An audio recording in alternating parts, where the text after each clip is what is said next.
Just a little bit about me. I have taught for 40 years. I taught in elementary school for 30 years. I taught at Apple. I was one of what my title was creative at one of the Apple stores where I taught customers how to use the Apple products for 11 years. And now I'm teaching cards.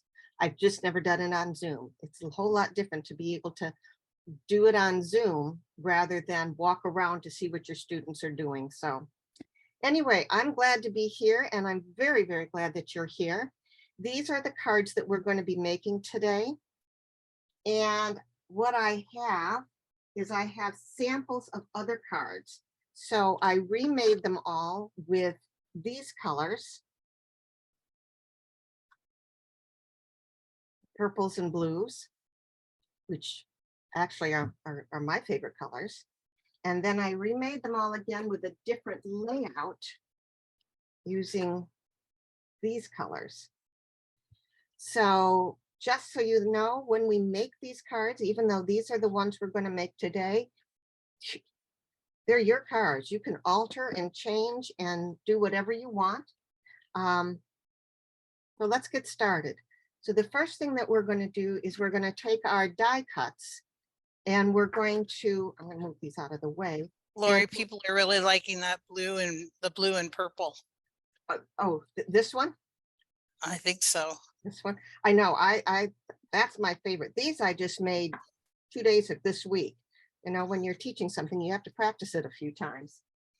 So, okay, so we're going to start with a half a sheet of paper that we're going to color the color that we're going to use. So what you're going to do is you're going to take your die cuts on a half a sheet of paper. And what I've done is I've figured out the best way to put these so that we use the maximum advantage of the paper. I tend to be stingy like that. I mean, if you want to use 3 sheets of paper for each of these, that's fine. So what you're going to do is put them down. I think that's the way I had them. Maybe it was like that. And I show this picture in the handout that I sent out.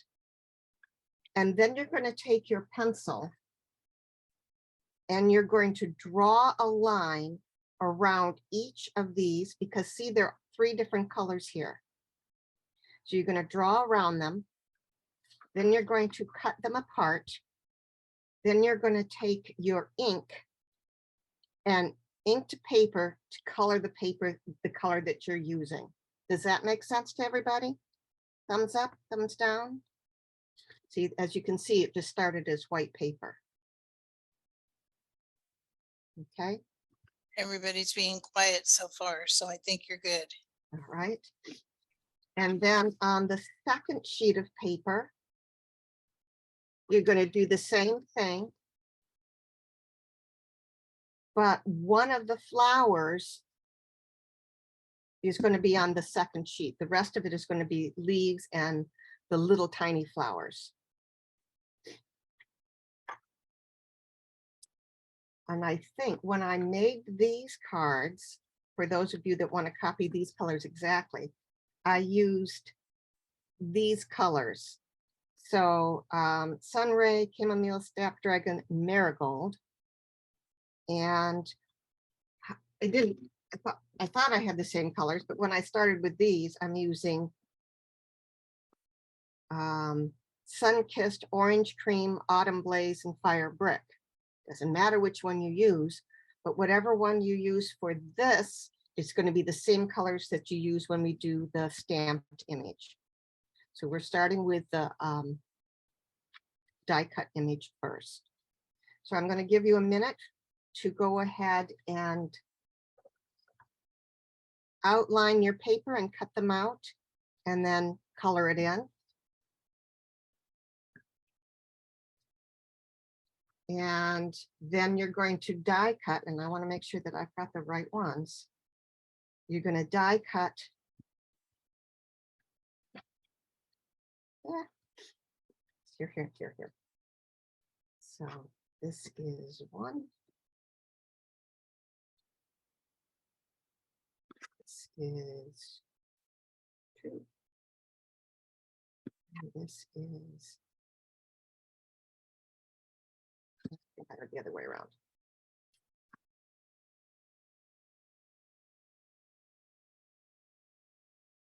Sandy, does anybody have any questions so far? No, no questions so far. We've got Maria going in and out. She's having some trouble with her reception, I think, but I just let her back in. Otherwise, we're good. All right. I'm going to go ahead and I have me step off to the side. My die cut machine is behind my computer here, so I'm just going to step aside and cut these out.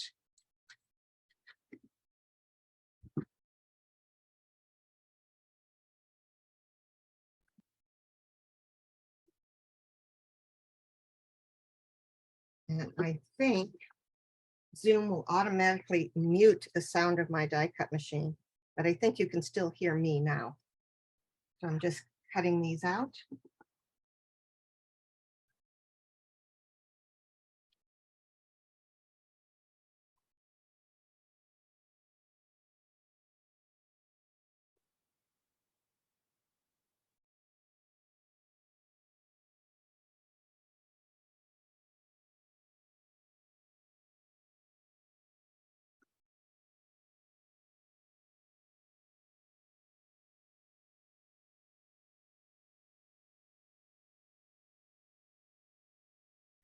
Trying to fit those 3 die cuts on 1/2 sheet of paper was quite tricky. That's why I sent you the way I had figured it out in the handout.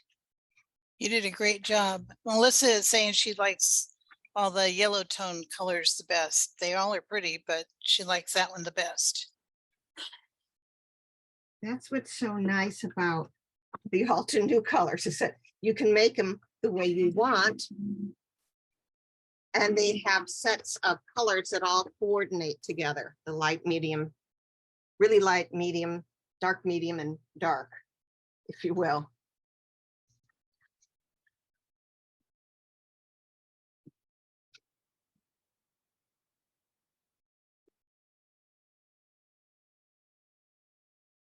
And I believe I pointed out on this one, oops, don't lose this tiny little piece here. It's separate. So I've been known to lose it. So I'm just keeping, because these pieces in the center here on this one, for example, you don't need, but that little piece is part of the flower, so don't lose it. And because I'm done with these, I am going to put them away and out of my, I do have an entire room to myself, which is lovely.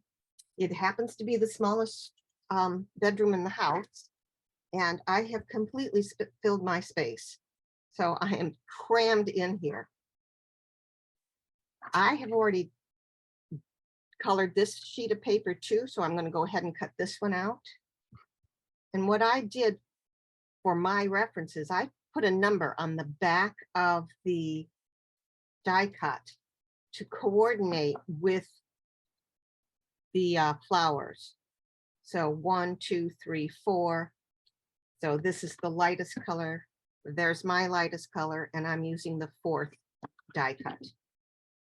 That helped me to figure out and keep straight what colors I'm using with what. And I like that the way they have it. So there's 4 flowers. All the dark colors of 3 of the flowers are in one die cut. So you're not cutting out 3 here and then 4 there. They all cut out together, which is really handy.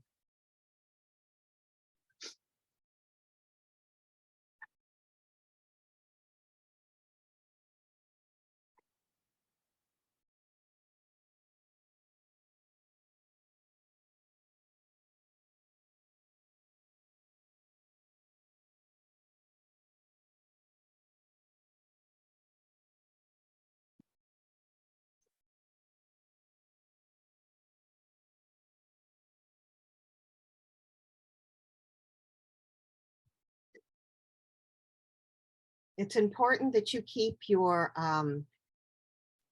layering guide close. It can be a little tricky, at least it is for me, to figure out which goes where. So I keep that handy. Out of the way. And I'm just going to assemble my flowers following the guide. So I've got my guide opened up flat here so I can see what I'm doing.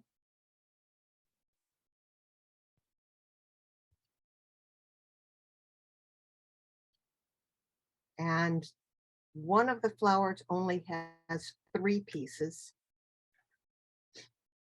The second one I'm going to do here only has 3 pieces.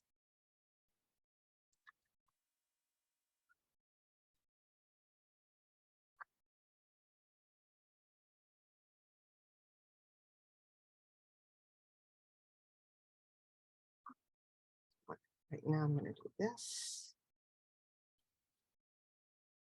I believe this goes this one. And again, I'm looking closely at the guide, making sure I don't lose that little piece. This one right here.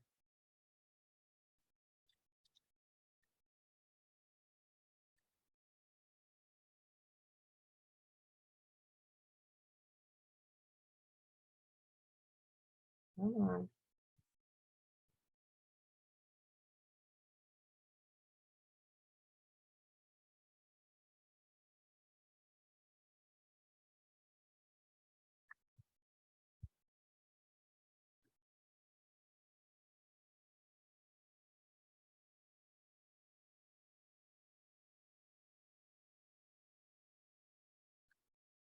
Come on. I have a hard time with the tiny little pieces.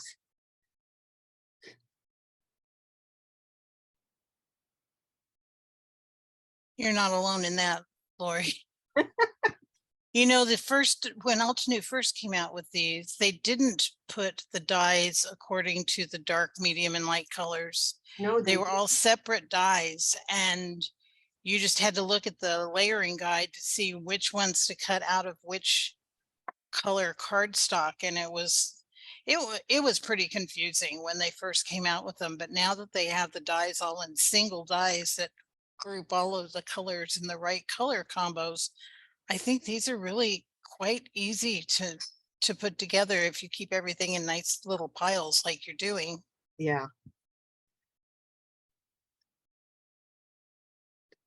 And you'd think after I've done this, this will be the 4th time I've made these cards, that I'd be an expert at it, but it still can be a little tricky. Okay, this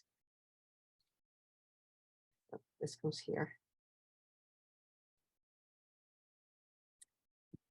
And I'm throwing these pieces away as soon as I get the other pieces out, so I don't get confused and whoops, and keep my desk at least somewhat. And notice there's a bunch of loose pieces here. So be careful to not lose those.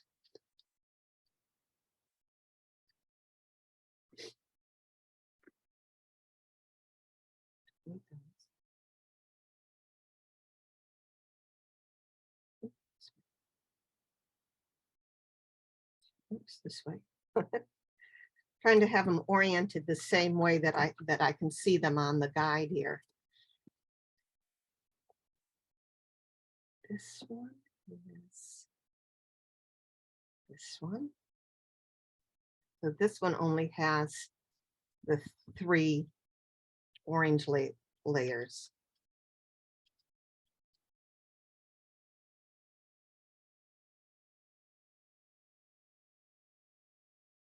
And this one goes here.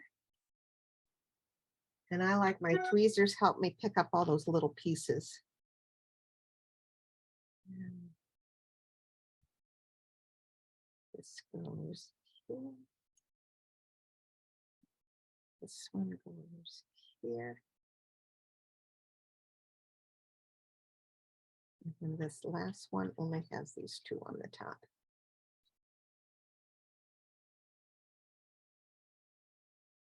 All right. How's everybody doing with cutting them out? Everybody at least got theirs cut out, or do I need to wait some more? I don't want to rush anybody. It would be good if you just put in chat how many of you are actually following along and cutting everything, or if you're just watching and observing and learning. It'll Which is- help, it helps Lori pace herself. Yeah, and that's fine. I know somebody said, well, maybe she'll come next time because uh, she doesn't have all these pieces. And I said, you're welcome to come and just watch and learn. I've done that. I'm sure Sandy has done that. You don't always have to make the product that the class is for, but you can still learn something. Actually, I think I usually like watching and learning better just because I can focus more on you and less, or on the teacher and less on me trying to make something at the same time. So Right. it looks like most people that have answered are observing and learning. I Okay. haven't had anybody answer yet. There's just, I think, one, maybe two that said that they're actually trying to make everything with you. Okay. Well, okay. Well, just those people that are making along with me, if I'm going too fast, please type in the chat and let Sandy know so she can let me know. Okay. I prefer when I'm using these kind of things, the layered dies, to use a liquid glue so I can slide the pieces into place. And I've got a glue pen for the little pieces, and it's got this tiny little point, which is nice. Looks just like a ballpoint pen. And then I've got the liquid glue here. So now that I've got my pieces laid out, I'm going to start gluing them together. And I like to start gluing this to here, but if you want to start to stop, glue this to here first and this to here, doesn't matter. Doesn't matter at all. It's just whatever way works for you. And Sandy, if I get off the screen and you can't see what I'm doing, please holler. I keep trying to look up at my screen so I can see what you guys are seeing. Will do. Don't worry about it. I'll let you know. Your bottom row of flowers is about the Yeah. extent of your screen. And once I get that on there, because it's a liquid glue, I can slide it around and get it right into place. And sometimes I turn it on the back to make sure I have all the edges. And these, for the most part, they line up pretty easily. These little tiny pieces, not so good, but most of them line up pretty easily. I'm going to move to my glue pen because there's little pieces here.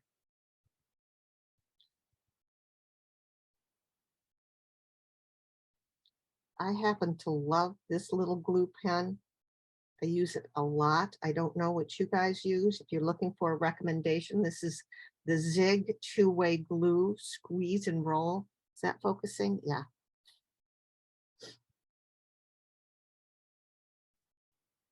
I'm sure we all have our favorites.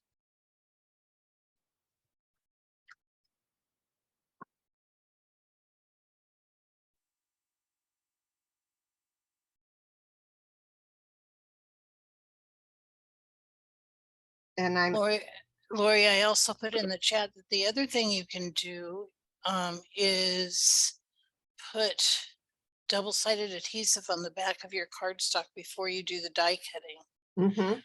mhm. But not everybody has those. But if you have them, that works really well too, to hear them together. It does. I did one of the original ones with that. I tend to be clumsy and I shake. So I like the liquid glue so I can slide it a little bit. Exactly. But Nikki says she loves that same glue pen. so if anybody needed a recommendation, now you got two people saying. Yeah. I have the adhesive sheets. They're really good. Depending on what I'm using though, I find it difficult to work with just because of the way my fingers work. For little Well, tiny pieces like this, it's hard for me. I I have a shaking problem these days myself. So yeah, once the adhesive is stuck, it's stuck on those. You don't have Yeah. the play that you do with the liquid glue. Melissa wants to know, how did you color your paper? Straight with the ink or with brushes? No, thanks for asking. It was direct to paper for these. I will say that it does use up a lot of ink. I've had to buy re-inkers because of it, but it covers much darker. If you want lighter, then just do like with a brush like this, or one of those sponge dauber things. But this covers very well, and it makes it darker, more, it matches better the color that it is. Oops, that doesn't show there. That's pretty close to what it comes on the package. Whereas if you use a blending tool of some kind, it doesn't get that dark. All right, so one is done. And what I'm going to do with these little pieces, once I get them done, I have a little box to put them in, and I'm just going to set that off to the side so I keep them all contained. And I'm going to work on the next one. Uh-oh, where did this go? Oh, that goes down there. Wait a minute, don't lose pieces. All right, let's do this one next.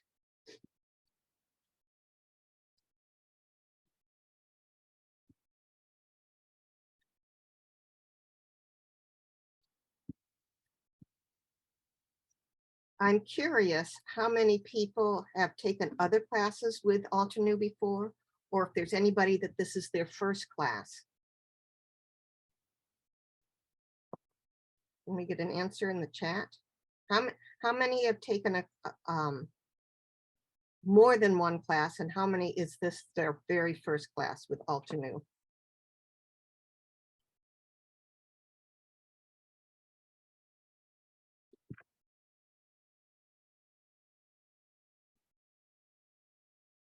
Melissa says she takes them every week.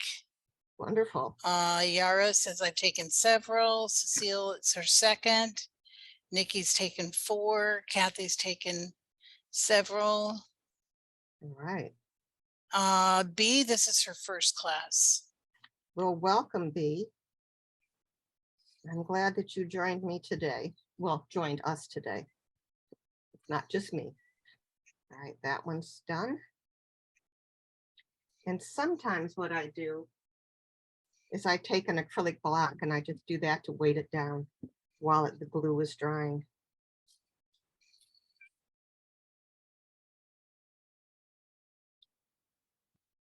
Carmen says she's taken more than one. She just took one on Wednesday. I'm trying to think. I co-hosted for Penny the other day too. Maybe Carmen, you were in that class.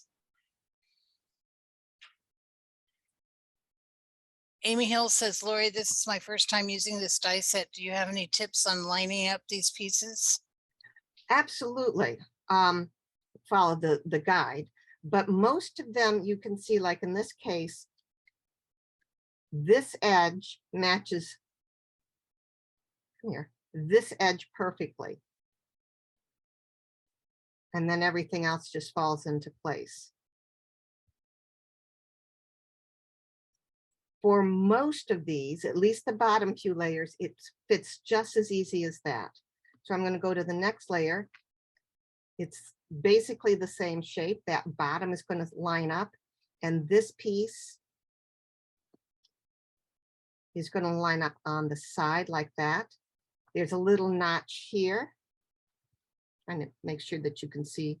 There's a little notch here that's going to line up with that little notch there. So when it's all done, it's like that. From the back, you can see it lines up almost perfectly.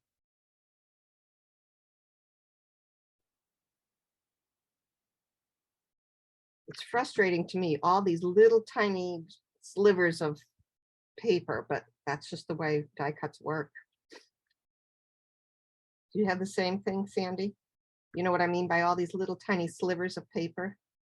I totally know what you mean. That's why I was You can't even see saying that. that I agree with you that that putting them in the little piles like you did is so important, because if you don't separate them out and put them organized like that, when you're done die cutting, um, then you're in big trouble.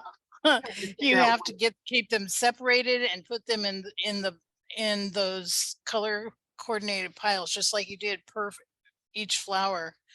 And it helps too to have that dark black background, Well, has something with contrast.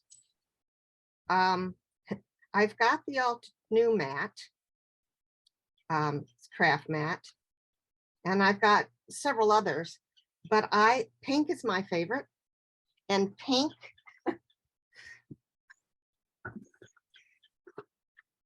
stains terribly. Uh-huh. And you wanna know what? Doesn't stain on this. Well, it may stain, you just can't see it. So What I'm is that mat? I have, it's just for being It's just a plain silicone. black. Yep, it's just a silicone mat. I bought online, and it came with a clear one, a clear one, a gray one, and a black one. Mm-hmm. And you know, just a silicone mat. All right, that one is done. Oh no, it's not done. Now we've got this piece. So the person that asked, and I forgot who you said it was. Now you get these parts get a little bit tricky to line up. So I'm going to go to my layering guide, and I'm going to see this is this. So this piece here is going to line up. This piece here is this piece here. So it's going to line up right here. And I'm going to line up this edge here with this edge here, like that. So this edge and this edge. Does that make sense, Sandy? Am I making sense? You are making sense. And Josiane wanted to know if you remembered how much the bundle of mats were, and did you get them on Amazon? And I will. Yeah, I did get them on Amazon. They were fairly inexpensive, which is why I bought them. I think they were somebody else had recommended or something. I said, oh, well, let me look on Amazon. All right, so I will go ahead right now and see if I can find a link on Amazon and put it in the chat. Sure. So now we've got this piece here. This piece here. I don't know what you can see. And it's going to go down here, so it's going to line up here. And this is where I love my tweezers. These are the reverse tweezers, so I don't have to hold on to it once I've grabbed it. I don't have to keep pinching. And it's going to line up right here. And notice my hand shaking, but that's just the way it is.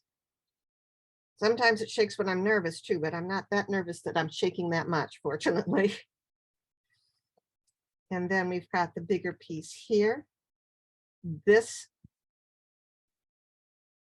piece here, well, here, let's do it this way. This notch here is going to line up with this notch here. So it's like that.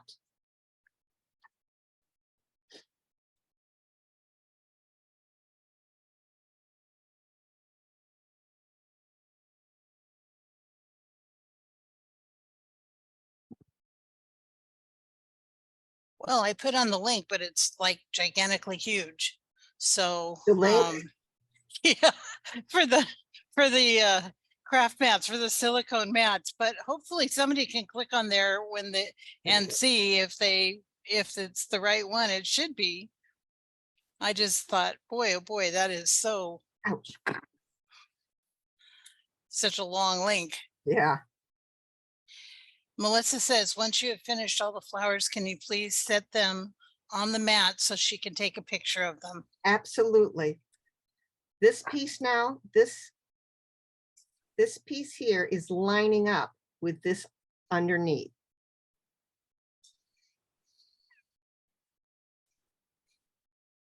Okay. That one's done. One more to go. Oops, no, wait a minute. No. Yeah, one more to go. Okay, so this. 1, 2, 3. I'm missing a piece. What am I missing? That.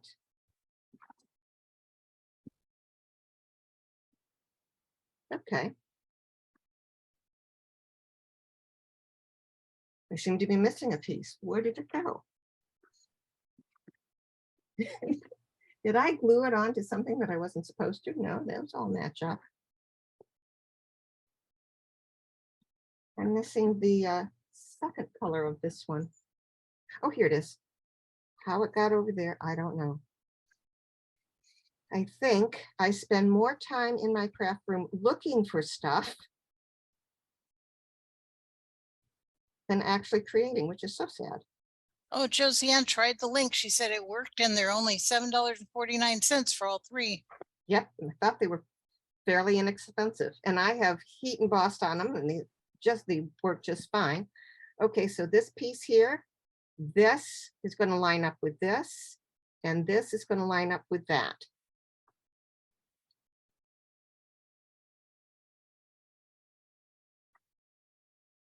See, they are really quite easy to line up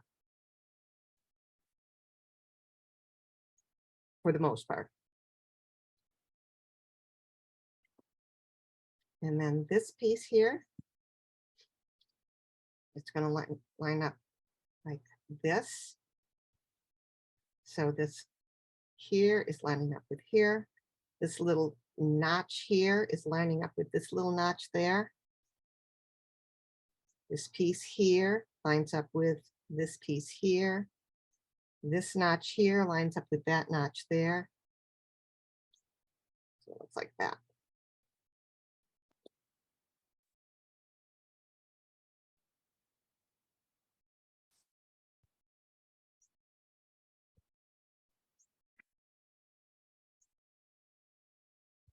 Sandy, how many people do we have logged in now? We have 20. All right, good. All right.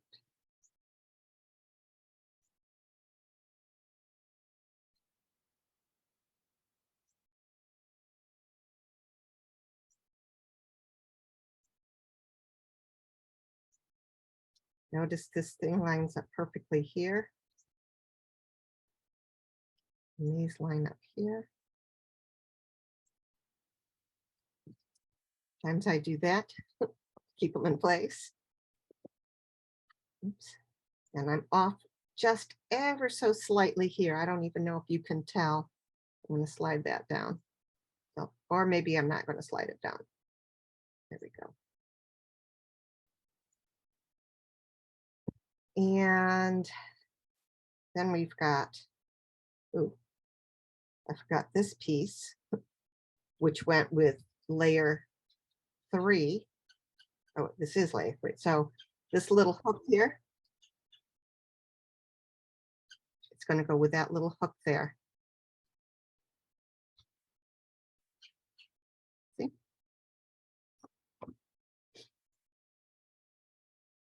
Oh, Nikki ordered the set of mats too.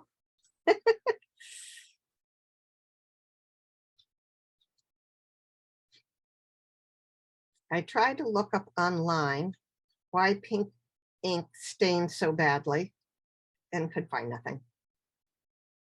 All right, so we've got the last two pieces here. That's this one and this one. And this is going to be the one on the left. And it's going to, this flat side is going to line up with this flat side here, like that.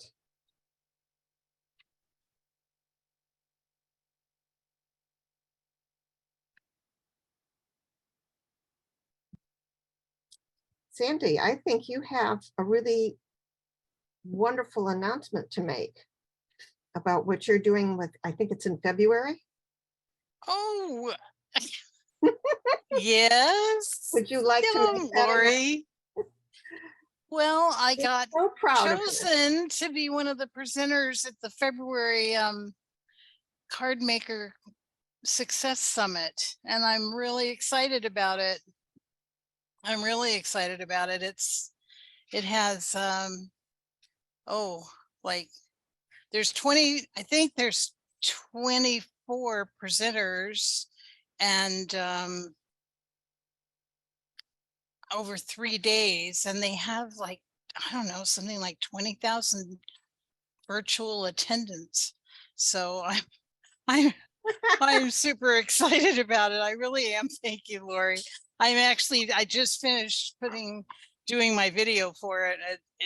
You have to get it in really early, and I'm doing a presentation on using fabric on cards with 3D embossing folders. And so anyway, yeah. Cool. There is the flowers done, except for these two have centers. And we're going to do those in a minute.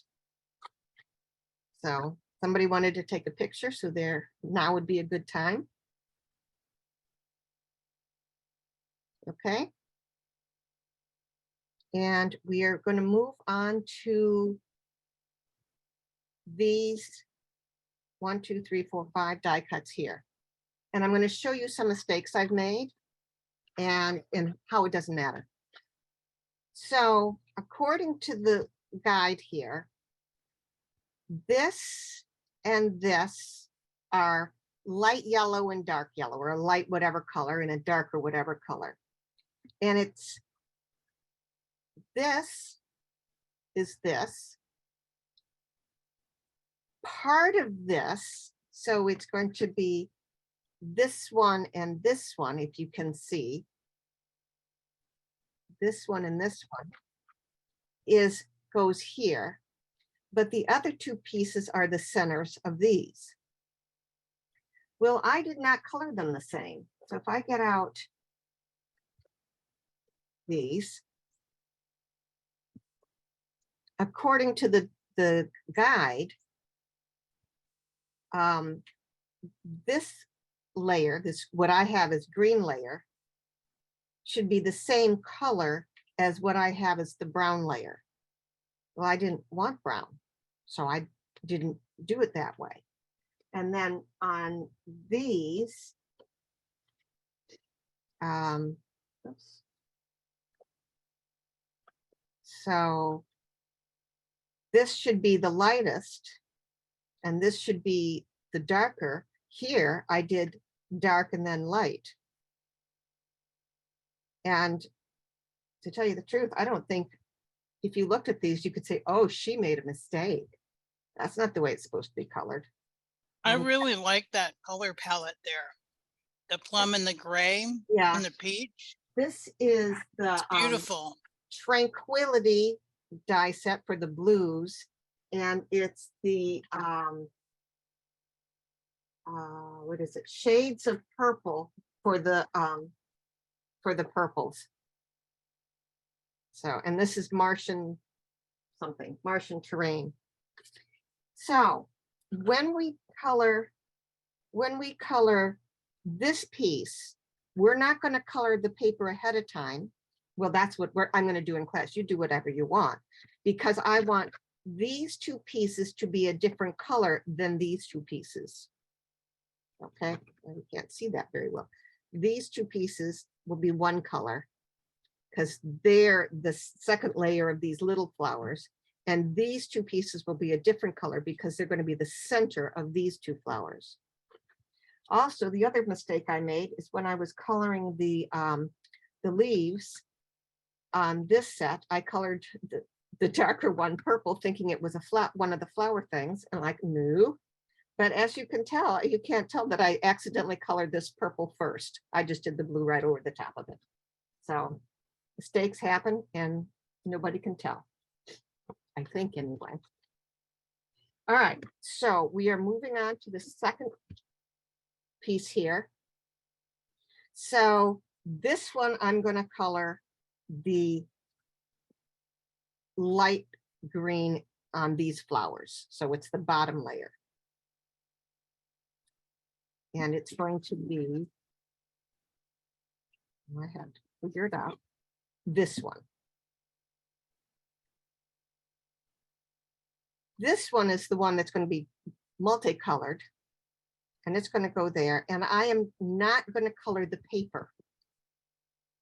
I'm going to color the paper after I die cut and then color each of the individual things separately. And then this one is going to be the centers here. Okay, so now that I have these laid out,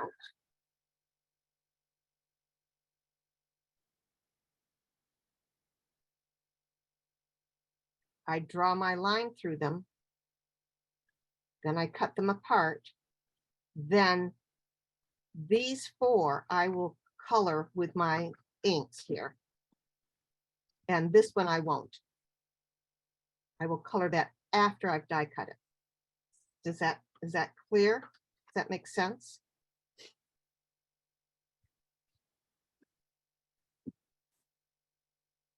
And what I've done is I've written on these what color I'm coloring them.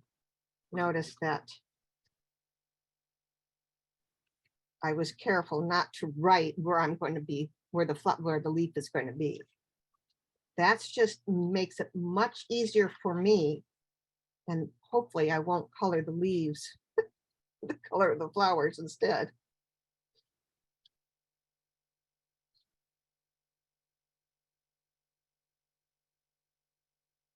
So you have to have your video done already for February, Sandy? Yes, it was due a couple days ago. Oh, gee. And yeah, that and a lot of other things. It's quite complicated. Who knew? So, So this- and yeah, it's very very regimented and very organized set of deadlines that started a few weeks ago and go all the way up through part of November. And then Wow. you're basically done until that day. But when you think, when you think about it on their end to organize 25 people or whatever, it must be quite the challenge for them. So Sure. it's a good thing they have you do it early. Here's the direct to paper. It colors quickly and it colors thoroughly. And then I'm done.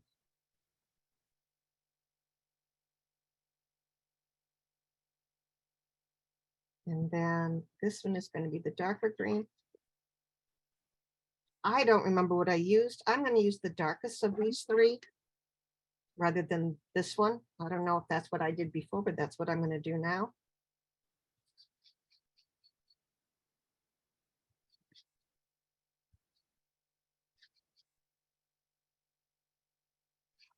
That sure is a lot easier and a lot quicker than using blending brushes. Oh gosh, I yes. mean, it doesn't have the same, if you were trying to blend two colors together, the blending brushes are fabulous for that. But just to do a solid color like that, boy, that's It's very quick. uh-huh. And now I have to stop and think, okay, this is going to be my lightest.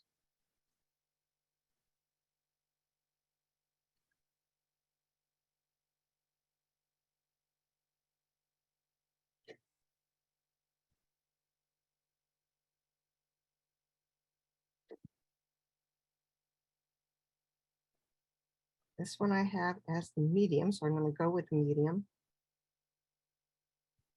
And where did I set? And this one I'm not doing anything with because I'm going to die cut first. All right, now that I've got those all colored in, I'm going to step off to my die cut machine and I'm going to cut these out. So I'll be off screen for a second.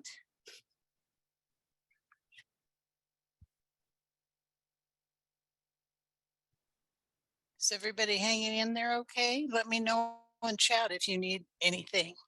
Yeah.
just a little background on why I am teaching this particular class. I probably should have started my class with this. I wanted to find a way to do something unique. I wanted to teach something different. And I thought, I wonder if I've got a lot of supplies and I want to use them to my maximum. I don't want to buy it and make one card with it. So I thought, what if I combined die cut flowers with stamped flowers? Can I do that? And does it look okay? So that's basically what I've done here. So you've got the stamp flower and the die cut, and you've got the stamp, well, not flower, but and the die cut. So that's why I came up with this idea. How can I extend the use of my stamps to make something more different without just making the same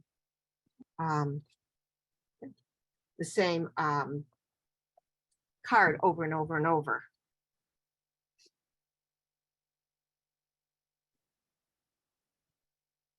I think that's great, Lori. I think everybody, the supplies are expensive. So the more variety we have in being able to put them together in different ways and mix and match, better it is, I think.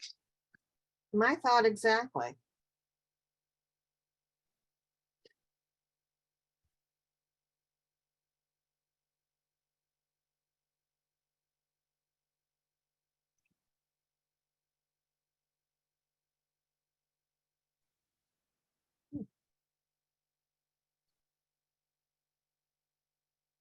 I love my tweezers.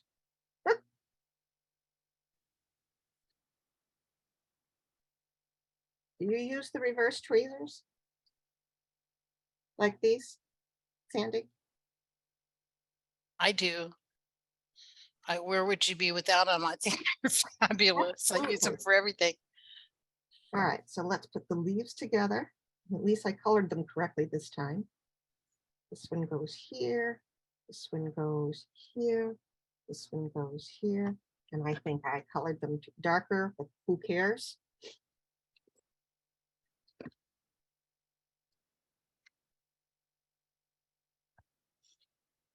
So I drink herbal teas. I grow a lot of my own herbs, but we do have an apothecary in town that has a wide variety of dried herbs. And I don't mean the CBD kind, I mean like mint and chamomile, that kind. And one of the things that I was told, I don't know how true it is that safflower, saffron is really great for the health of your eyes. Saffron is the little pistils of a specific kind of crocus, and it is the most expensive herb there is. I mean, very expensive, but you only use just a few of those little filaments of the crocus center. Well, when you buy it, it just comes in mine came in a little metal tin that you kind of screw open, and there's all these little tiny filaments in there. I've even bought a pair of tweezers like these that I can pick out, 3 or 4 or 5 of those little filaments and add them to my tea, which was very handy because That's a good idea. I've never used mine for anything but crafts. Well, I hadn't until I had these little tiny little filaments of saffron. It's a really nice flavor. It's also, I understand, the same thing that they use. It's this color that they use to dye the monks' robes in Tibet. The Buddhist monks. It's that yellowish color. So I don't know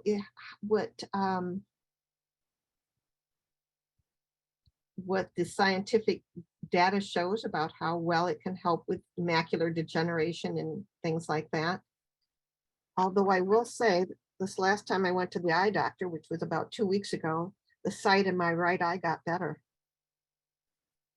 So maybe it does, maybe it doesn't.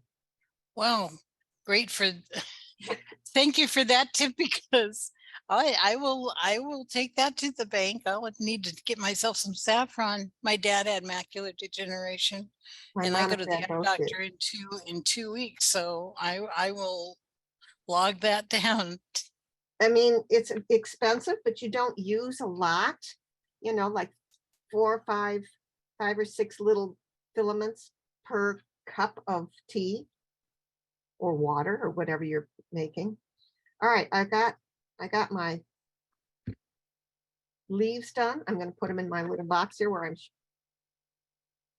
storing them. And now this one. Okay. And this has a lot of little tiny pieces. So don't lose these little tiny pieces either. Okay. Now this is going to be, that's the bottom, and this is the second layer. Anyway, so this one, and I have to look on my thing here. This one and this one are this. So I'm going to color them a different color than I'm going to color the other pieces.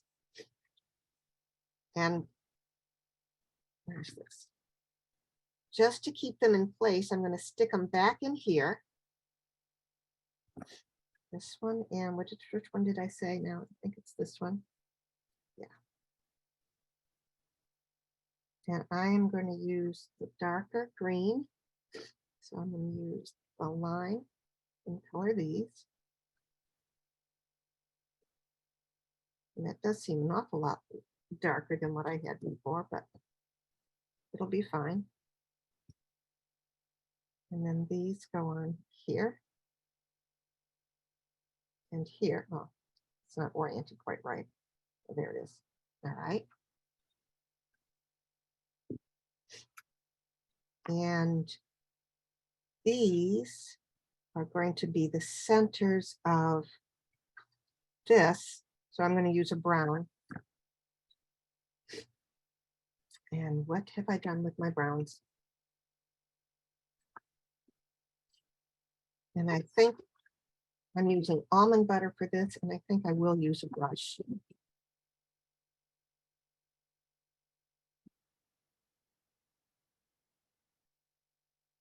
Just like that. Sandy, do you have these kind of blending brushes?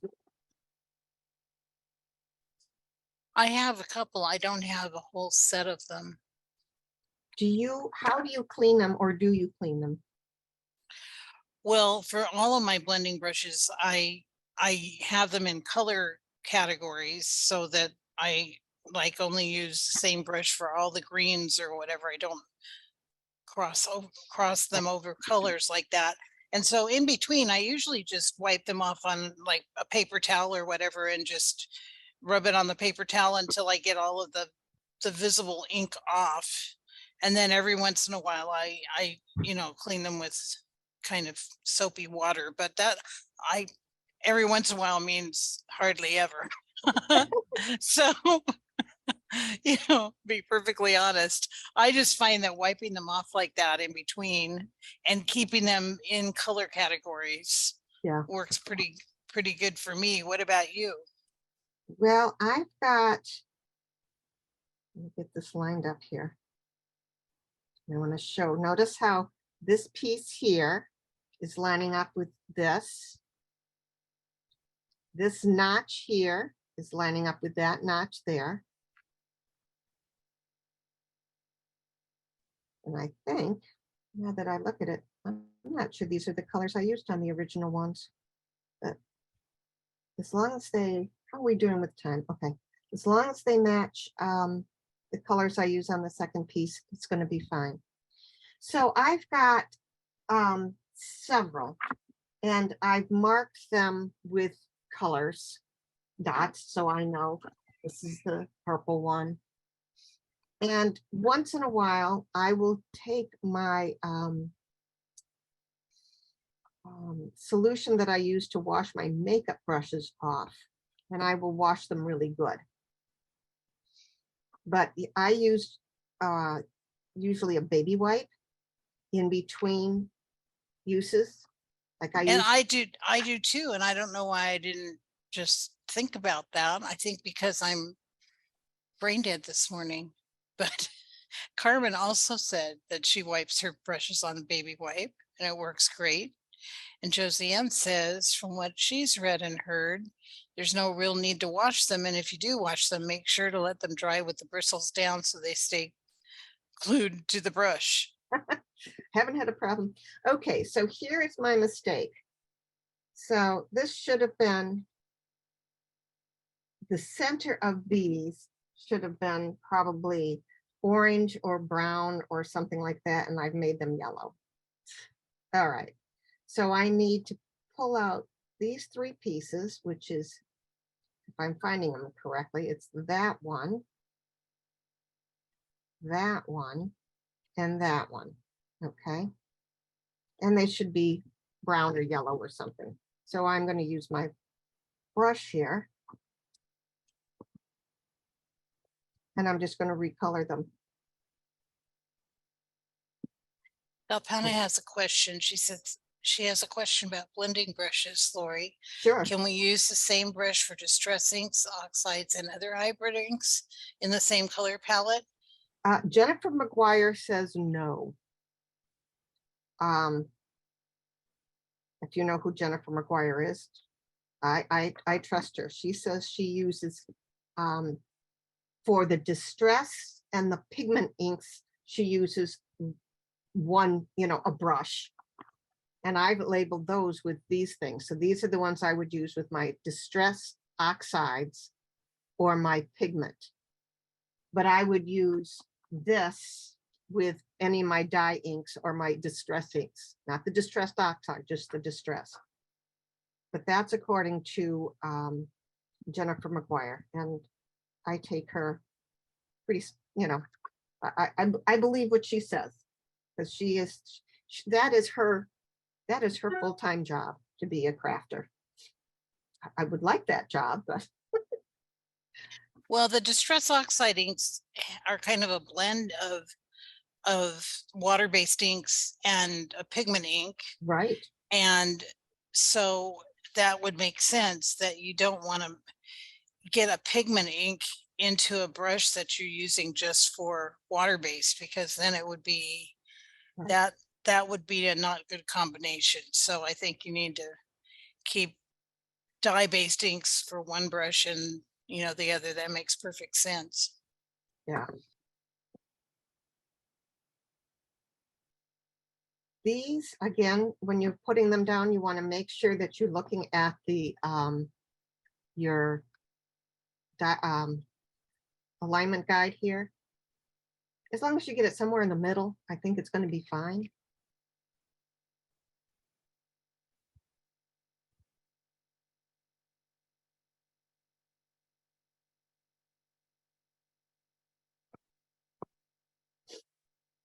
And you would not believe how, with a fine-tooth comb, I went through these instructions and made sure that my colors were all the way it was supposed to be, and still made a mistake. So I think they're going to be just fine. And okay, now that those flowers are done, now I want to put the centers of these in. So I'm going to get out the largest flower here. And Lori, I think in terms of what you're calling mistakes, I think the cool thing about this type of artistic endeavor is that flowers in nature are not all perfect either. And they all have so many different variations that what we consider mistakes are just, are not really mistakes. So I think that helps me a lot to think that, you know what, in real nature, when you take 3 or 4 of these different roses and put them together, they don't all look the same and they all do have little variations to them. So I think having a variation actually makes it a little bit more natural looking. So that's just my 2 cents about that. Well, and when have you ever seen blue leaves? Exactly. You know? All right, so I put ink on the wrong one, but that's okay because I'll be putting that. So this one here has this little stem that comes out of the bottom, and that's going to line up with this little thing right here. I've got the flower upside down, but I'm going to put that right there as best as I can.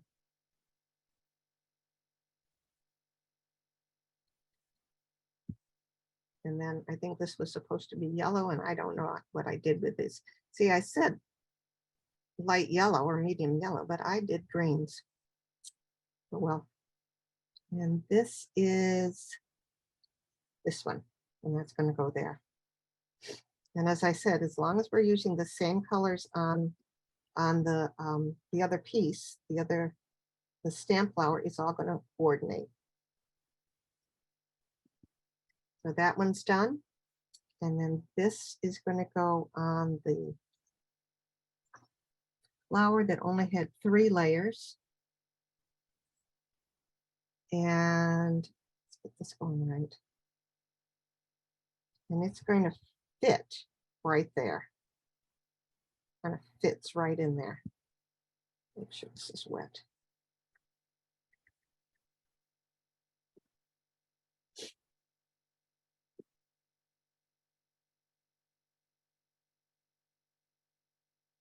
Yeah, come on, get in there.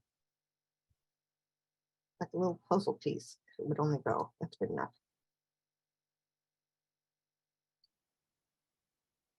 And only you would know if there was a mistake, right? Nobody else is going to look at it and say, well, that's not how that's supposed to be. And so what? Exactly. Artistic license, you know. All right. So there is those flowers all done. I am going to pack up all my die cuts and get out the Magnificent Branch stamp. And that's the next thing that we're going to do. We've taken just about an hour to do the first part. And container for this is. And I don't need these little pieces anymore.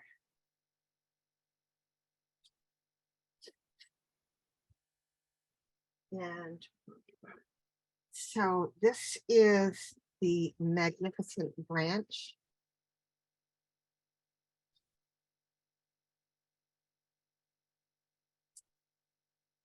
I'm going to show something else I did with that.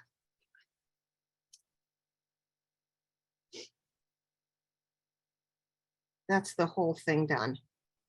And I thought that turned out pretty nice. One whole big long thing.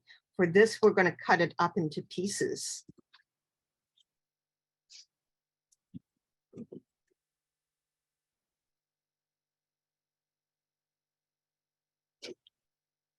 So I'm going to get out a half a sheet of paper. How's everybody doing? Are they all following along pretty good? I haven't had anybody asking any questions. People are saying yes. All right. Carmen says she loves the Magnificent Branch set. Oh, I do too. And here it is right here. We're going to die cut it out, and we're going to use the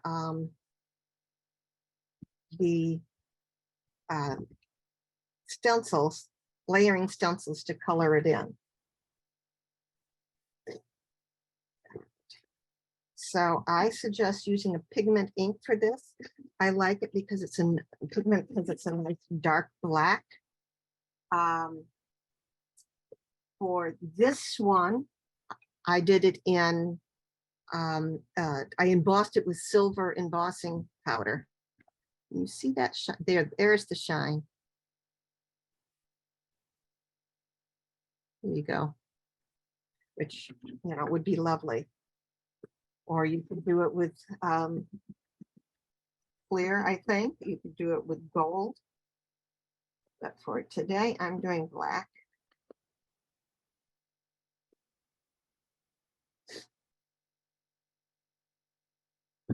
And I made myself one of those chunky things with the top of a Yankee Candle jar. And that was, it's just the top of the Yankee Candle jar with some glitter on the inside. And then I put this, it goes on the bottom of furniture so it can slide easier.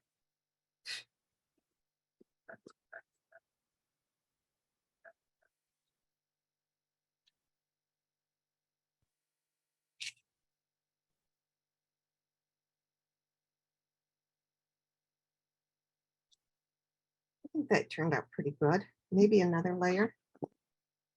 Another, is that it?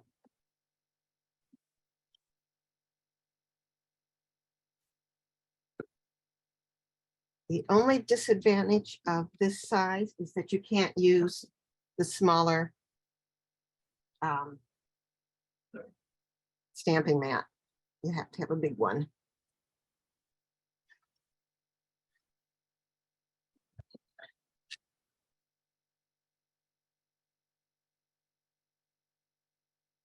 That's good. Now, because this is pigment ink, before I start coloring, especially because I'm going to be using blending brushes, I want to make sure that this is completely dry. So I'm going to get out my heat gun. Oops. Somehow I accidentally unplugged my phone. We'll dry this.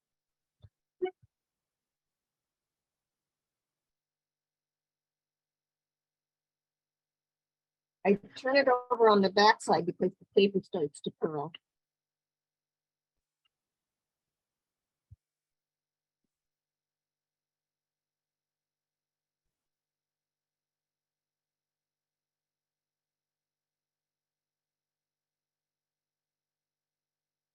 And I hope that is dry enough. Right. And again, I'm going to be following my guide here. I find that this layering guide to be a little more difficult to use than the layer. Lori, Yeah. Melissa would like to know what ink you used for that. Sure. Stamp that. It was the Altenew Obsidian Pigment.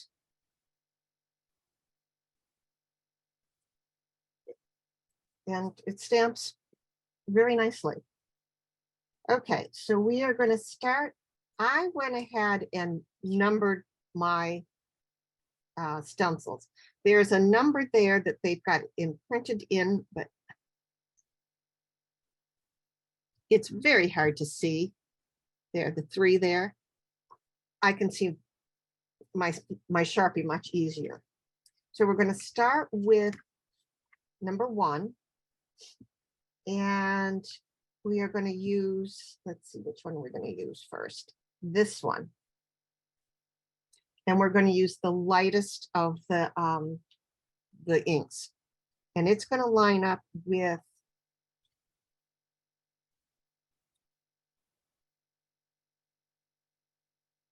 this leaf here. And you're going to need to use, at least I need to use some masking tape to mask off and hold in place because I am messy. And I would be coloring this and end up over the leaf. So make sure that I like to take my masking tape, whatever I'm using, and kind of get some of the sticky off of it.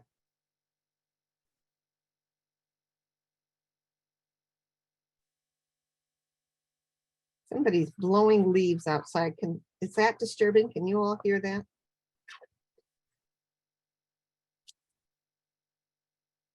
I don't hear it. Okay. And I've got my headphones on, so I'm hearing everything pretty amplified and I don't hear it at all. All right. I say I have I have a fan on in my room and I have the windows open. This room, which is small, 10 by 12 maybe, for whatever reason gets very warm. And I even have, for the winter time, I even have the register closed so that no heat, and it still gets, and maybe it's all my heating this way. I don't know. All right, now we're going to use the lightest color here. And so I'm going to get out my colors that I used, and I'm going to start with the Sun Kissed. And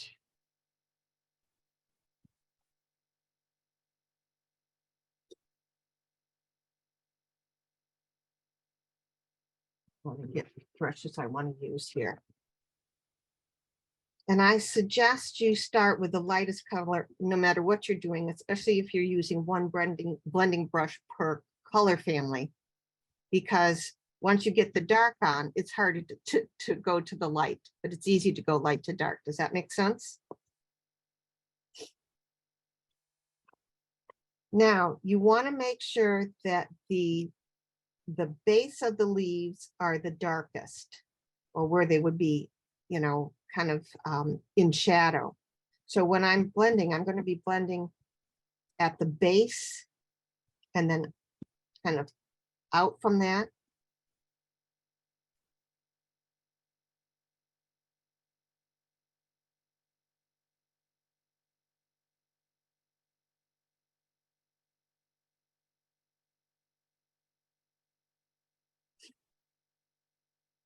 Sometimes I peek.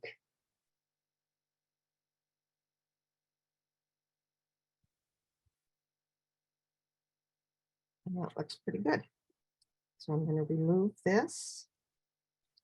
And I try to save these so that I don't go through that much. This actually, and this was a recommendation from Jennifer McGuire years ago. And it's some kind of medical tape. I could go to look at the box to see what it was. It's surgical tape. Yeah. Yeah. You know what? I discovered that the Scotch brand removable tape, just like regular Scotch tape, that normally comes in the green and I think green box of some sort, like we wrap presents with. They make a removable tape that I've known about for probably since the 1970s. We used to use it at work for things, and I never even thought about trying it for crafting. They still make it, and it's so much cheaper on Amazon, and I've been using that exclusively. It doesn't stick to things and rip your paper, and you can reuse it, and it works. I just can't believe it. I don't know why I never thought about it until I saw somebody on YouTube use it, and I thought, well, hello, I've known about that for years. I'll put a link down here. Yeah, I will. Right. We're going to use this piece next, and it's going to line up. This piece here is going to line up with this leaf here, and we're going to go with the lightest color again. Notice that this piece here lines up with this little edge here. So that's going to be light because it's curled over and up towards the light. So we want to make sure that's also has the lightest color.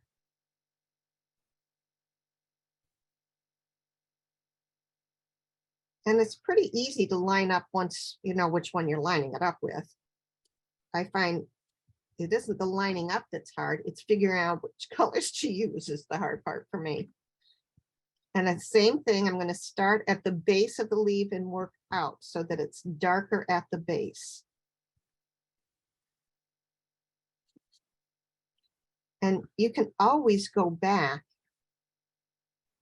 and add more color if you need to, even after it's all done.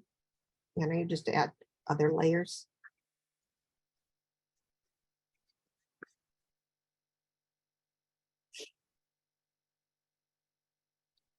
So that's what we have. Save these. And the next one we're going to do is going to be the second lightest. I'm using the orange cream for that.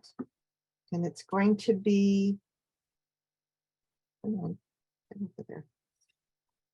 This one in the middle.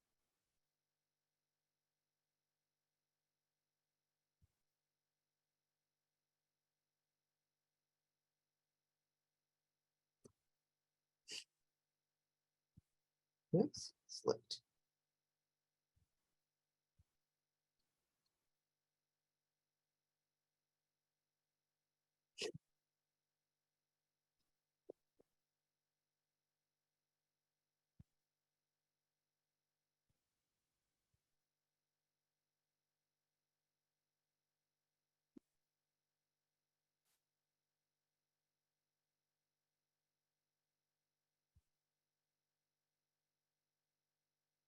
I was on the design team for this magnificent branch when they first were released, which was a whole lot of fun. And I made what I thought was the most beautiful color combination. Do you think I could figure out what colors I used and recreate that? No. If you go on to Altenews website, you go to this and look at some of the samples that one of mine is one of them, but I can't figure out what colors I used. Which was so disappointing. All right, so now we need to go to our third color. So the next darkest, I'm going to be using Autumn Blaze. And that's for this one here up in the corner. And I would imagine, I would guess, as long as you're coloring darker at the center of the flower, you probably could choose any combination. I could have done maybe the lighter one for the darkest one that I used here and vice versa. It would probably come out just fine.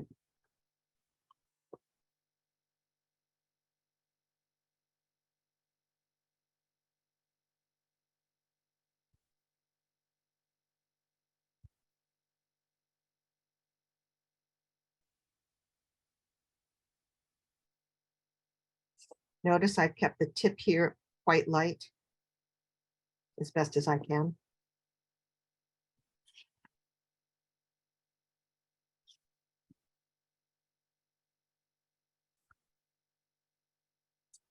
And then the darkest one is the one with all the little pieces here.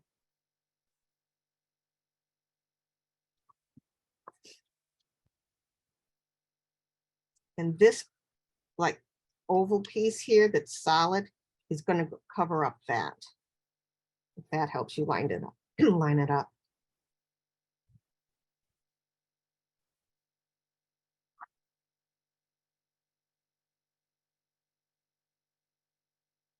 I'm going to pause a minute here and let you see exactly how I had that all lined up.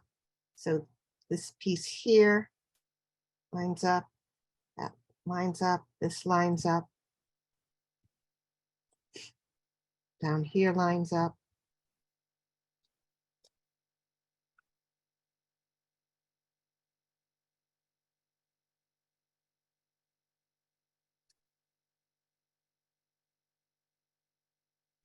I probably, before I used the same brush, should have done the light colors over here and I didn't. We'll figure it out.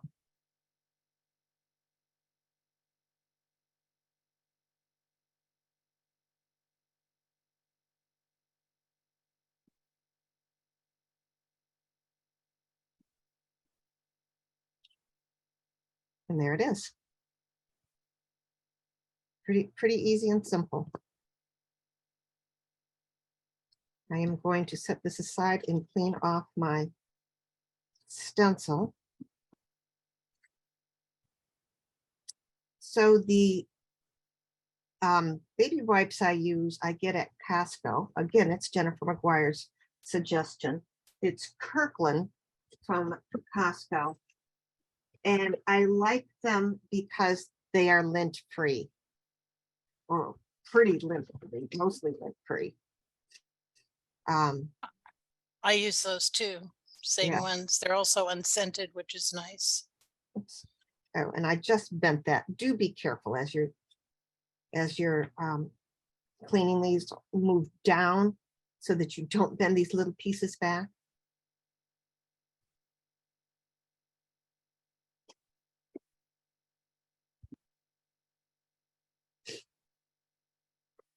And I just have a whole stack of rags that I used off in the corner here,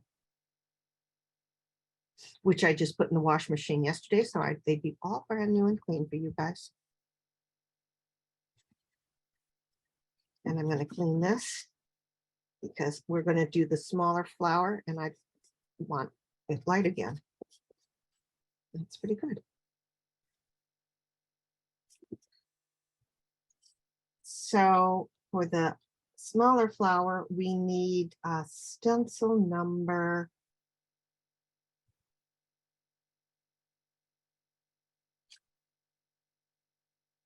2, 3, and 4.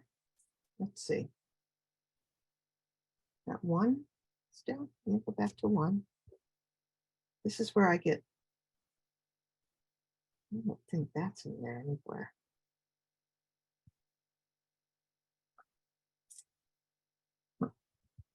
Oh no, no. Stencil 4. I'm looking at the wrong thing. Stencil 4.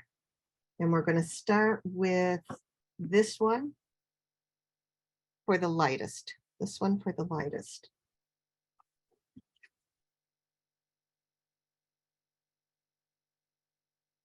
And it lines up like that.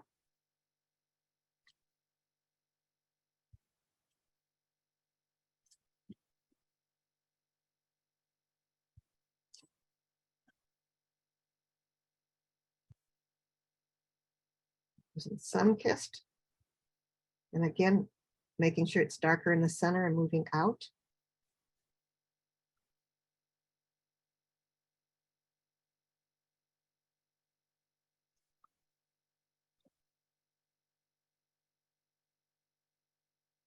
And then we're going to use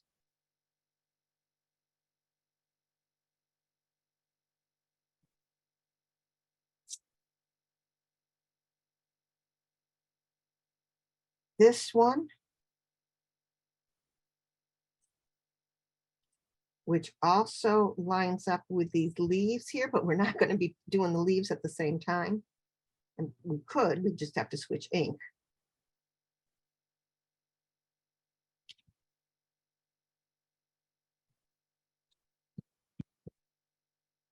And this is the second darkest one. I'm using Orange Cream.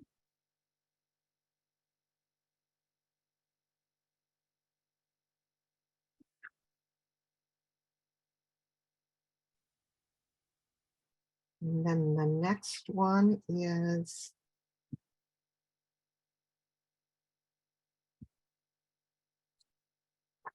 this one up by the number.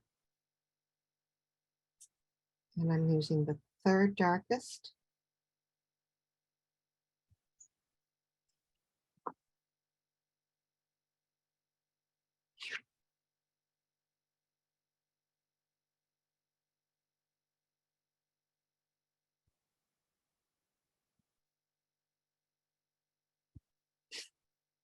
So that is Fire Brick.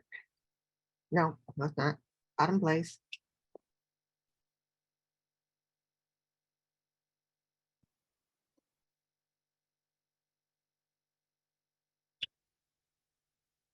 And then for the last one,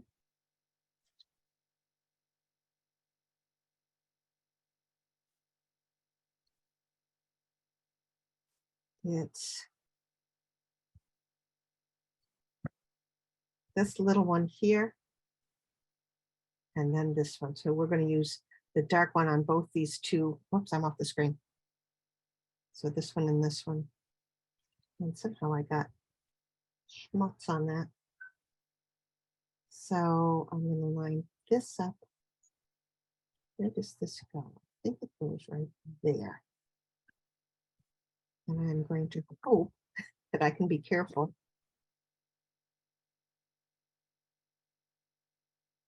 So it didn't mask it.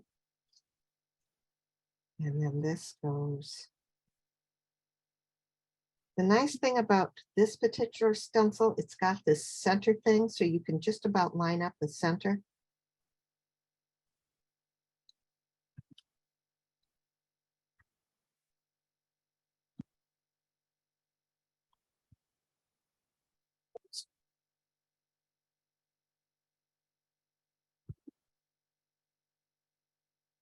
And I did not do a very good job of that. Yeah, it evened out okay though, I think. There.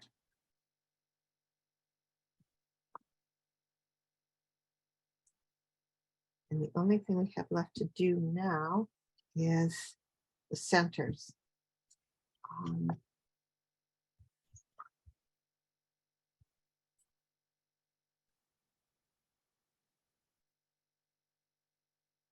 I'm using the brown again.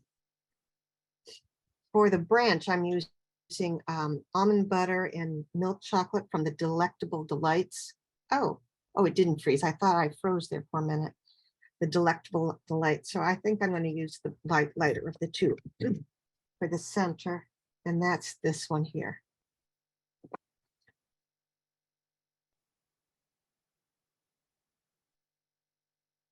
That's pretty easy to line up.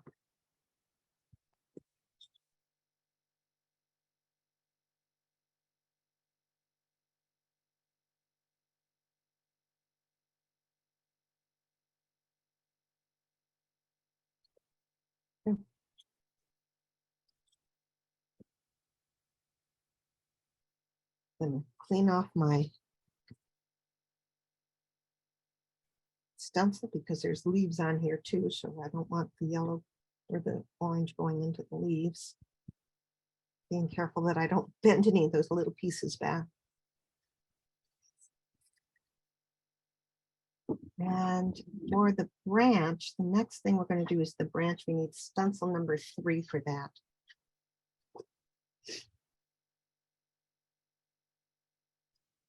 And the branch is pretty cool because it does the whole branch at once. So I'm going to line this up like this, and it goes all the way down. But I still need to do some masking. So I don't want to be coloring the leaves.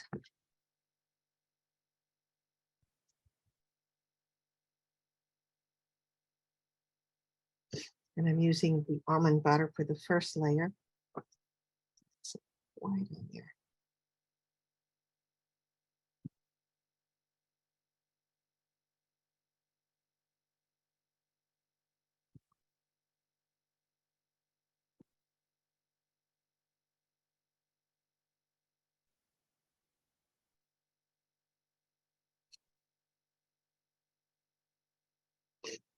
And then the second layer, I'm going to use the milk chocolate.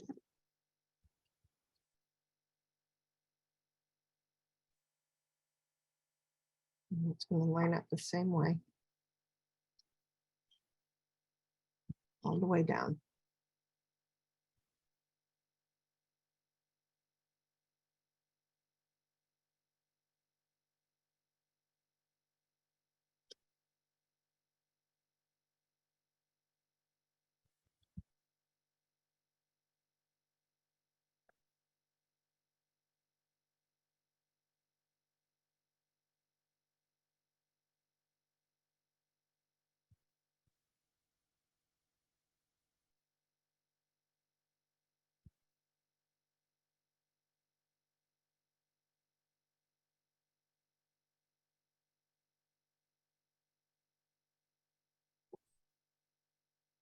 That. Clean off this stencil. Again, because there's going to be leaves on there. I don't want the brown mixing in with leaves.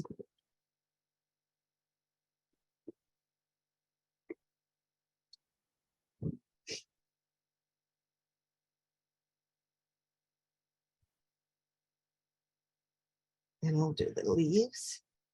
Now, these little things here, these little swirly things, I do brown. I think, well, I don't know what color it's supposed to be on here. Oh, they have it colored the same color as the leaves. I always make this brown, which I should have done that before. I clean that off.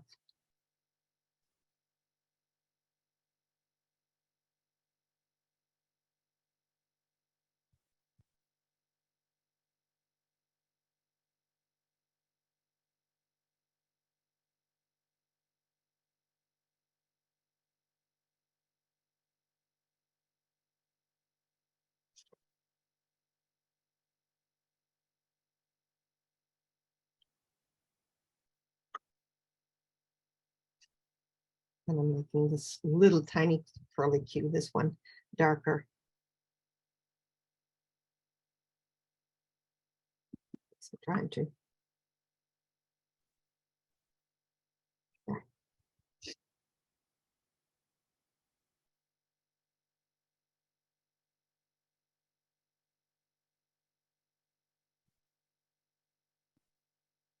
Yeah, I'm making a mess.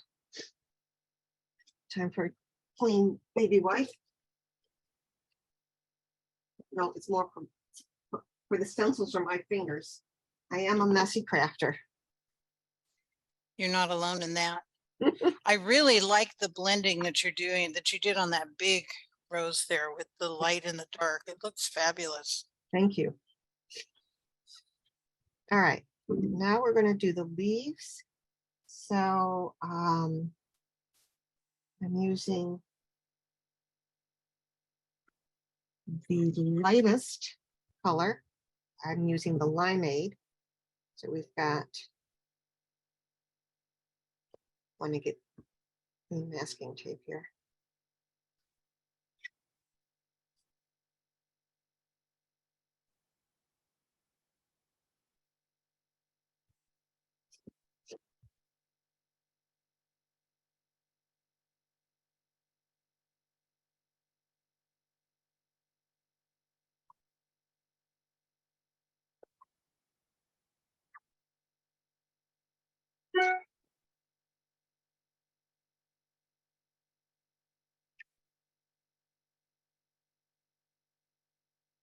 And now I have to do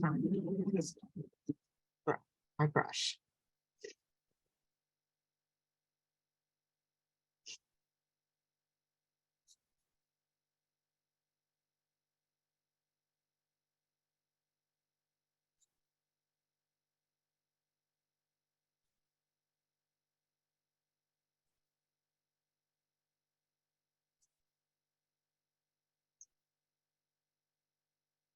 As I'm doing this, I'm wondering if it's going to be dark enough.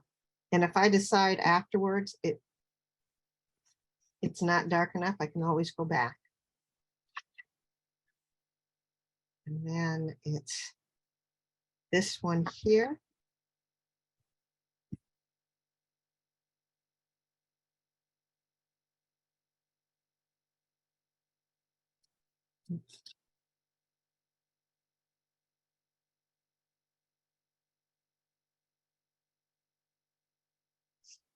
And I'm still making sure that the base is darker, so I'm coming up from the bottom.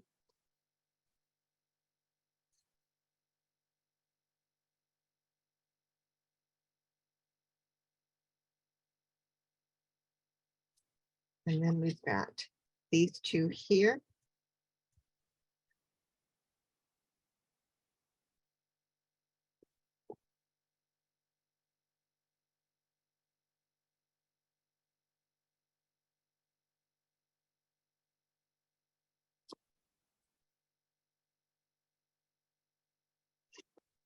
And I'm trying to decide if this is just because it's so light, or if I need to re-ink my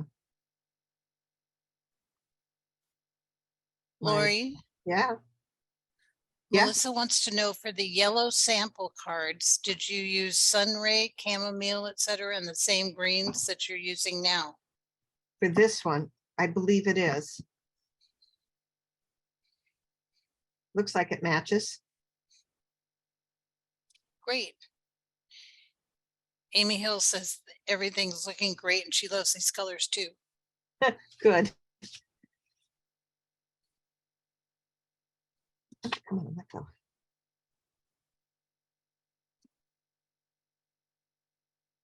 Get it all lined up and then I move it. Definitely a messy scrap crafter. I have fun, and that's the point, right?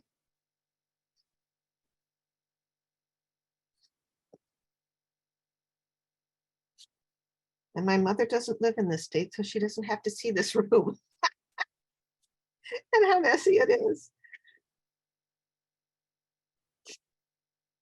Yeah. My mother, I'm 68. My mother's 95, and she still tries to run my life. Does it ever end?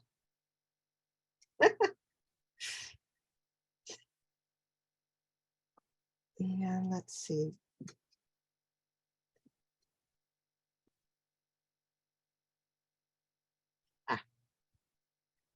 So this is stencil 3 for the little leaves here.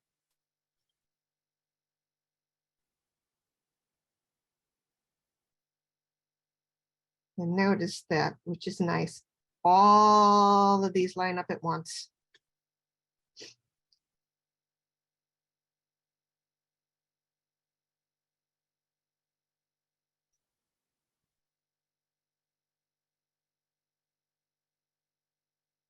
One thing I struggle with, I don't know if anybody else does, is that pink and purple are my favorite colors. In my mind, all flowers are pink. And so rather than being boring by always making my flowers pink, I struggle to do other colors.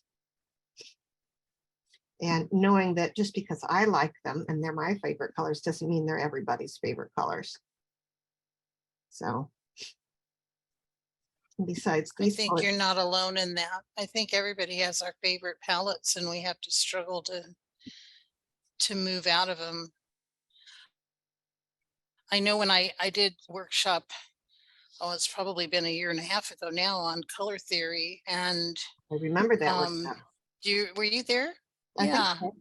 Yeah, and then I made a series of tutorials on my YouTube channel with it. And the thing was, when I was doing that, I realized, oh my gosh, there's so many more color combinations than I would ever think of on my own that look fabulous together. But I just, Yeah, I just don't think of them because they're not my favorite, my personal favorites. But then when I see the example, I'm thinking, wow, I need to try that. okay, these 3 things are supposed to be on stencil number 3, but I can't find them. I remember the first time I did this, I thought, well, my stencil is wrong. It does not have those on there. They've given me a defect. And of course, it was there. I just can't find it.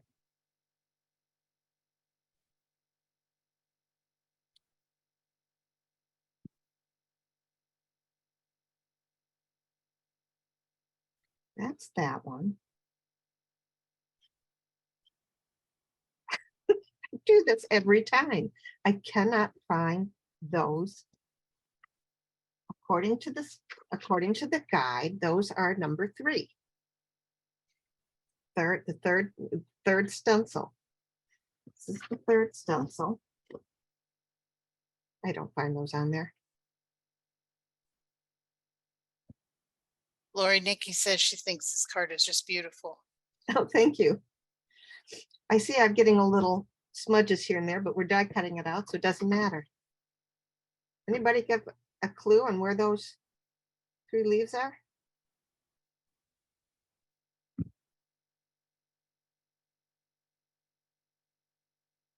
Oh, here they are. It's on stencil number 4. Here we go. And I remember I said this now. It lines up with that. So the guide, either I'm reading the guide wrong or the guide is wrong as far as which stencil has those leaves on it. And I will be first to admit that it could very well be me.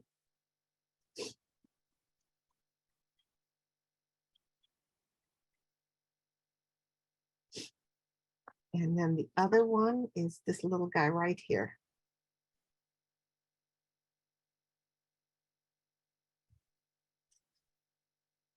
I will have to say, it is such a pleasure to have Sandy here as my co-host, because if I had to watch the comments and do all that and do all of this, well, Well, thank you very much. thank you for asking me. And you have been my co-host on several occasions, so it really helps, doesn't it? It really, really helps when you're trying to teach. It does. All right, so I'm on stencil number 4, and I'm going to do the darker green now.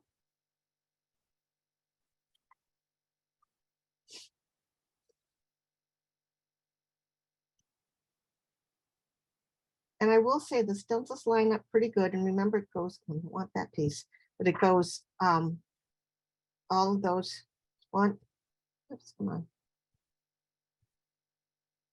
1, 2, 3, 4, 5. And in my original ones, I did the darker.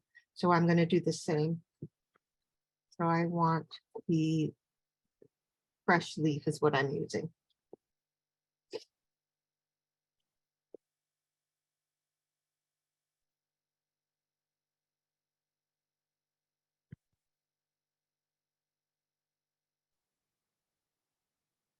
I think with Altenews product, you can't go wrong.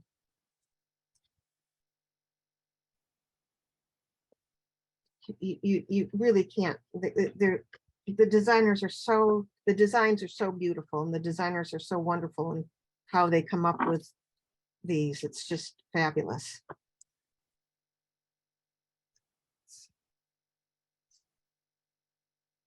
These here. I'm going to be brave, and I'm not masking.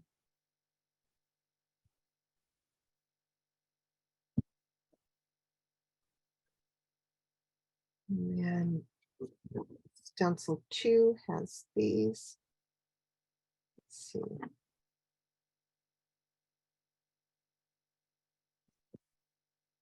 That's not it.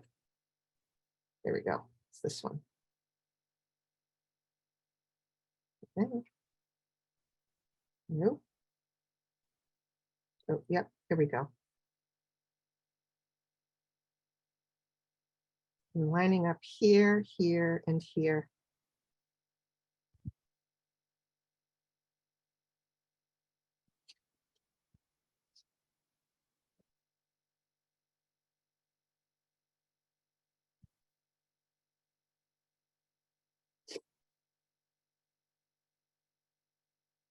How are we doing on time, Sandy? We are at 10 minutes to the hour, so we've got about 35 more minutes. Okay, I think we'll be fine then. That one goes there. Oh, there's a little notch on this one. Tiny little notch. It goes in that tiny little notch right there.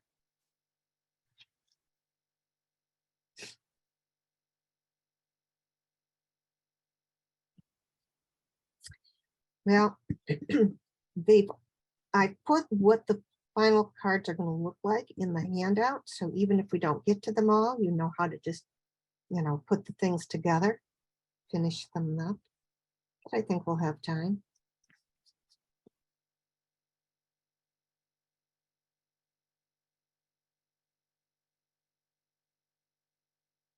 Because that is now done. Oh, no, one more. This one. Got ink on the back of that. And dry it off before I make a mess.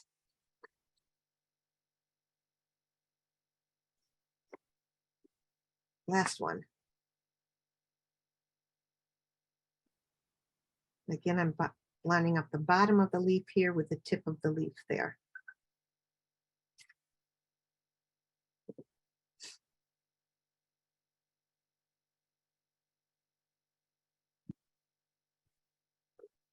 All right. I'm going to give my flower a quick chance to dry and clean off my stencils. Be sure you're wiping down or not against these tiny little pieces.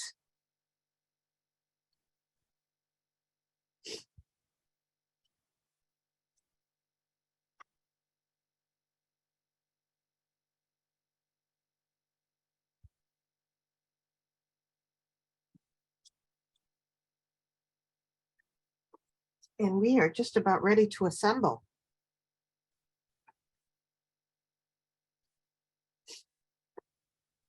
Yay. Yay.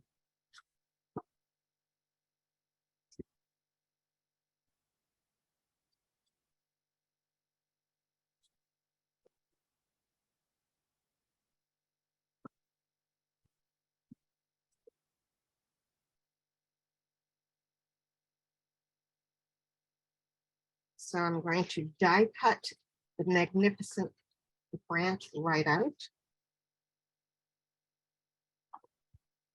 Let's step over to my die cut machine and do that.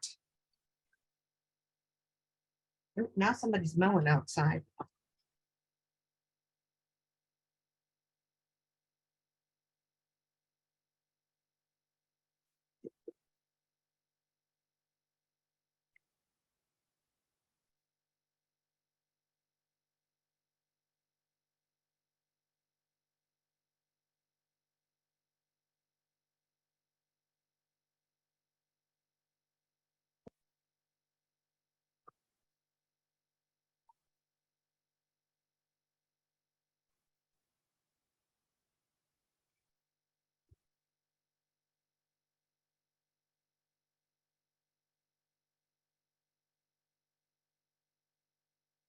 All right, now we can assemble. Oh, no, we cannot. I must not have had that on the, it did not die cut here. I must have had it off the platform. I just need to re-die cut. Hold on.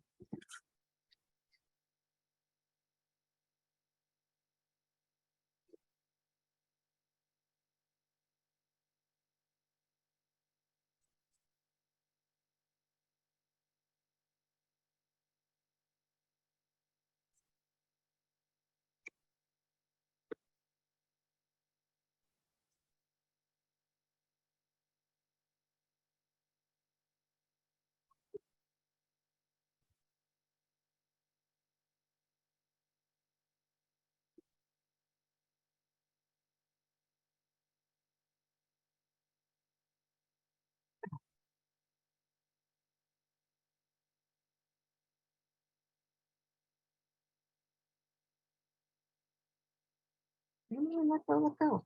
Okay. I'm going to put my inks aside.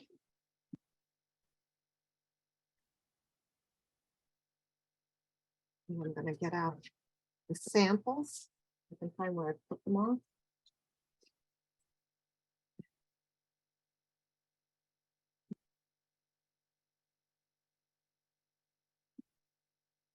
And what we're going to do is we're going to cut the branch off of this piece. Oops, can't see, off of this piece.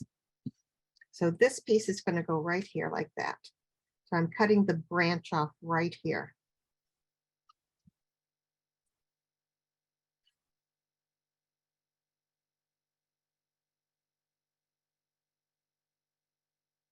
Just like that.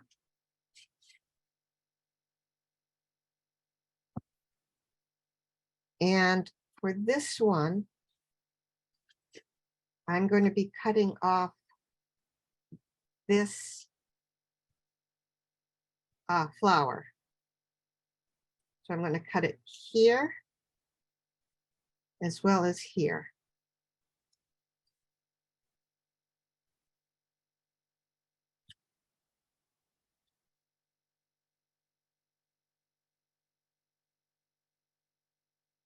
And I'm going to cut off these leaves because they're going to be attached to this one.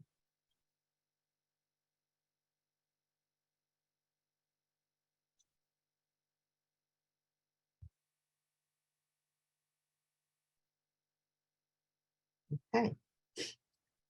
Now, if you wanted to have this as your background, now would be the time to cut your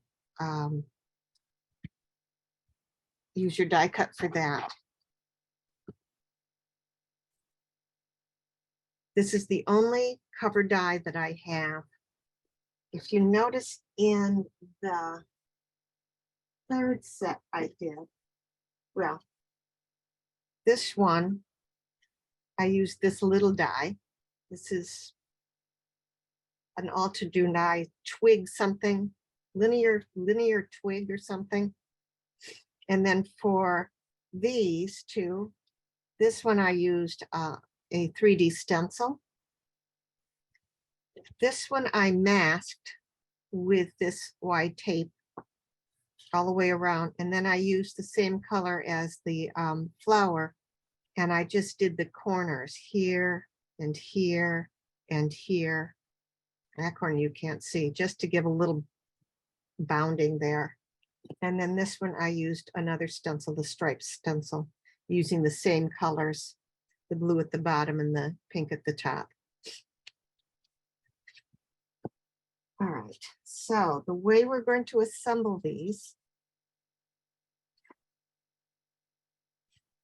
Now you need to decide if you want to assemble them on the card base itself. For this one, I assembled it onto, you know, a piece of cardstock and then glued it down. That way, if I made a mistake, I haven't wasted a card base. But let me show you how these get assembled. So this one is going to go like this. And then we're going to take the longer leaves and we're putting it back behind there. Then we're taking this flower here and adding it there. And then what I did is I did black splatters, if you like that look. And then these are enamel dots from Altenew. And I happen to have gray ones. And I just took some alcohol markers that matched and then just colored the markers in, or use the markers to color those and add that as a embellishment. For this one, we're going to take this guy. Now, I like having the, oops, let me see, get that. I like having the frame because you can tuck this underneath that frame. So it would sit there like that. And then we're going to take this flower here, and it's going to go there. And then we're going to take those little leaves that we cut off, and that's going to go there, like that. And we're going to take the smaller leaves. Oops, I'm looking at the wrong one. Nope. Oh, and then we're going to take this one and put this guy down here. You can put it over the little twig there or under, whichever you want. And then the last one. So these two have both the die cuts. Wait a minute, I'm not on the screen. These two have both the die cuts and the stamped image. And so this is what's left over. So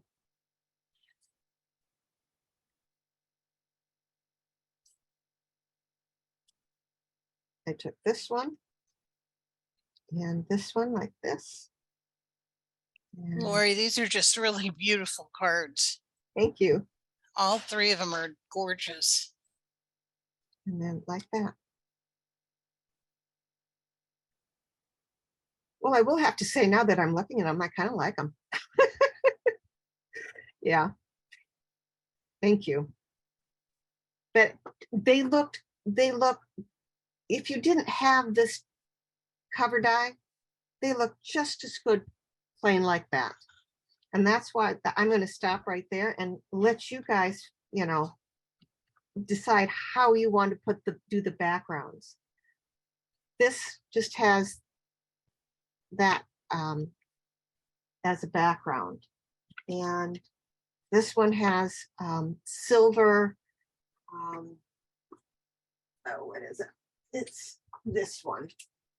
It's this antique silver ink spray. I don't know. Everybody's commenting how gorgeous they are. Oh, thank you. And then I just got these things from, I think, got them on Simon Says Stamps, and I think it's from Pretty Posh, but they're so pretty, these gems here. And then, as you can see, these are just little gems I got. I bought a set of these.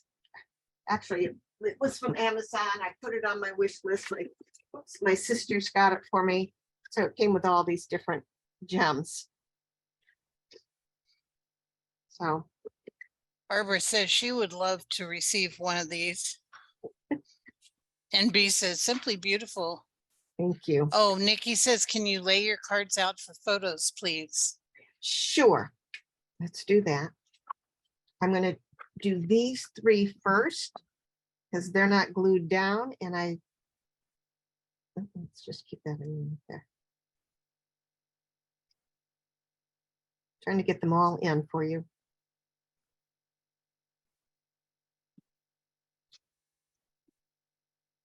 Yep, gotta go this way.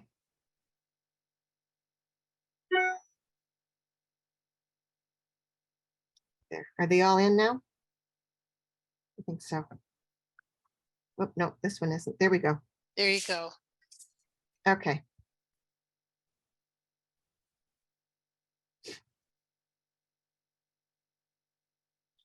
Yeah, even that, I would make that straight across, but you don't necessarily even have to have that grounded. It's fine floating there. None of these have a greeting on it or a sentiment on it, but that doesn't mean you can't stick happy birthday up here or thinking of you down here. Once they're made, you can always add your sentiment for whatever, appropriate thing that you're sending. I didn't even think about that for so long until I realized, oh, now I've got, 25 hugs cards in my stash and I need a happy birthday card. And it dawned on me later, just leave the sentiments up until you need the card. But Yeah. I never thought of that for the longest time.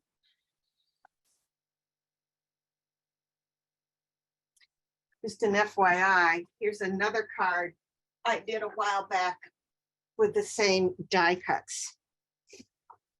Leave that a second, make sure everybody's had a chance if they want to take a picture.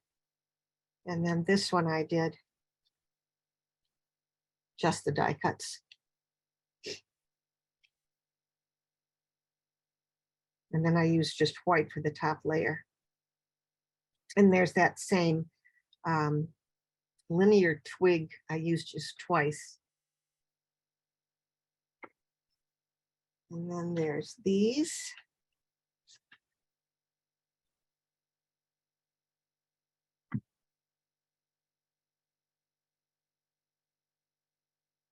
They're all crooked. Why is it crooked? Maybe my camera's crooked. See, it looked straight to me on this. But when your mic is going in and out a little bit all of a sudden. Are you doing something different?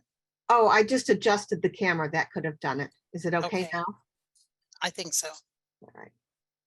Yeah, for this, I just put it off the edge, and it's not on a card base yet, so I would just on this just cut that flat so it's not crooked like that. And then there's these. I especially like the silver embossing with the blue on these two.